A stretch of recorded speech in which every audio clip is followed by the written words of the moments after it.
heading to London in the pair. Sure. How did it feel like crossing the finish line?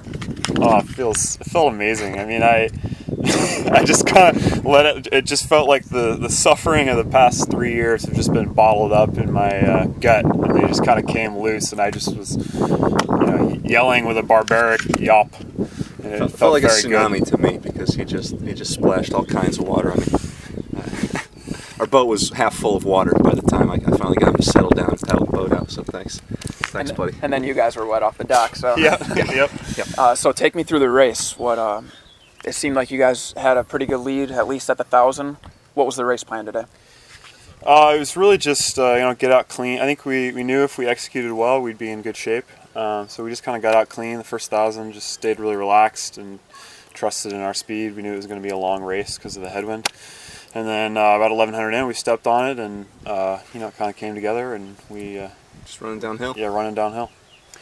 And so you guys were the last two guys cut from the 8. That's right. Was that in the back of your mind at all going down the course? It might have come up in a few calls that I made to Silas once or twice. He was getting me fired up. There's plenty of material to get me fired up.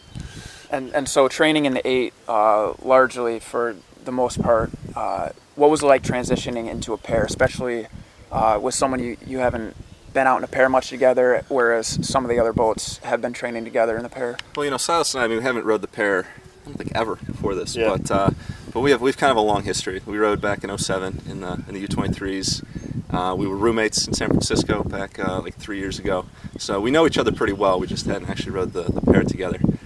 So it was, it came together pretty quickly. We didn't have to make any huge adjustments. Just got back to work and figured it out. It wasn't that hard.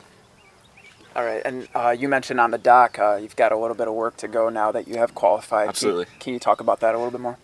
Well, there's no doubt the Kiwis are a great pair, the Canadians are great, the Greeks are great, the British are great, the Italians, and there's probably a whole bunch of others that I don't even have time to list, but there's a lot of great pairs out there, and we want to go after them. So we know that it's going to take a lot of work, and we're going to have to get up to that speed. My last day in San Francisco before I flew out to San Diego to start training, I was wandering around San Francisco with a buddy of mine, and we bumped into Sebastian Bea, who won a silver medal in the pair in 2000, kind of out of nowhere. He hadn't had a lot of international success before that, and so I just took that as a great omen, and I was disappointed after getting cut from the 8, but to see Seb, and I didn't even really know him very well, but to see him and be like, we can do this too. It's not beyond us. All right. Well, appreciate it, guys, and congrats again. Thanks so much. Thanks.